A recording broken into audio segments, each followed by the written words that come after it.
बोलिए गौरी गोपाल भगवान की जय। जय गौरी गोपाल। जगन्नाथ भगवान की यात्रा, जगत के नाथ जगन्नाथ। कहते हैं जगन्नाथ स्वामी नयन पथगामी। ऐसे जगन्नाथ स्वामी, जगत के नाथ, ऐसे भगवान जगन्नाथ जी अपने भक्तों से मिलने के लिए साल में एक बार, भगवान बोलते हैं कि रोज भक्त मेरे पास आते हैं मेरे से मिलने के लिए, साल में एक बार तो मैं जाऊं।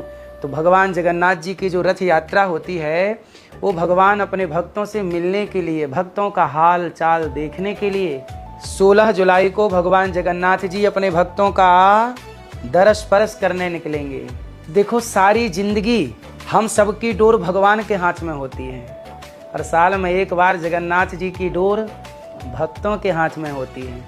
भगवान कहते हैं कि सदा मैं तुम्हारी डोर रखता हूँ अपने पास, तुम्हें थाम के रखता हूँ, इस बार तुम मेरे भगवान बन जाओ। भक्त के भगवान जगन्नाथ जी हैं और भगवान के भगवान भक्त हैं। दासानुदासो भवितास्मि भूया। भगवान भक्तों के अधीन हैं। तो आपसे बस मेरी यही विनती है कि जैसे अर्जुन ने अपने जीवन की डोर भगवान श्री कृष्ण को सौंप दी, आप भी अपने जीवन की डोर भगवान जगन्नाथ जी को सौंप दें।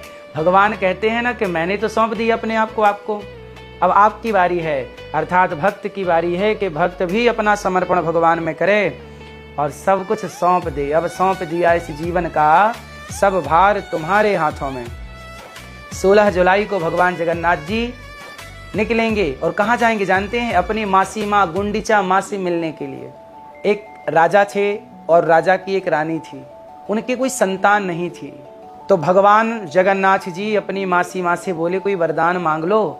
माँ बोली कि कुछ नहीं। भगवान बोले संतान नहीं है, मैं आपको दे दूं? माँ गुंडीचा माँ रोने लग गई, प्रभु क्या कह रहे हैं, आप तो मेरे पुत्र हैं। अर्थात गुंडीचा माँ भगवान जगन्नाथ जी को अपना पुत्र मानती हैं। तो माँ जब बूढ़ी हो गई तो रोज रोज भगवान जगन्नाथ जी का दर्शन करने नहीं जा सकती थी। जब तक शरीर में दम था, बल था, गुंडीचा माँ रोज भगवान जगन्नाथ जी से मिलती थी। अब क्या हुआ कि भगवान ने देखा कि माँ तो बूढ़ी हो गई, कहा माँ रुको, मैं आया करूँगा। तो जब भक्त नहीं चल सका तो भगवान जगन्नाथ जी अपनी माँ से मिलने, मासी माँ से मिलने साल में एक बार जाते हैं, जिसे आप रथ यात्रा कहते हैं जगन्नाथ जी की। आप सबको जगन्नाथ जी की इस यात्रा की बहुत बहुत शुभकामनाएं। भगवान जगन्नाथ जी की कृपा आप पर, आपके परिवार पर सदा बनी रहे। आप सुखी और स्वस्थ रहें। जय जगन्नाथ।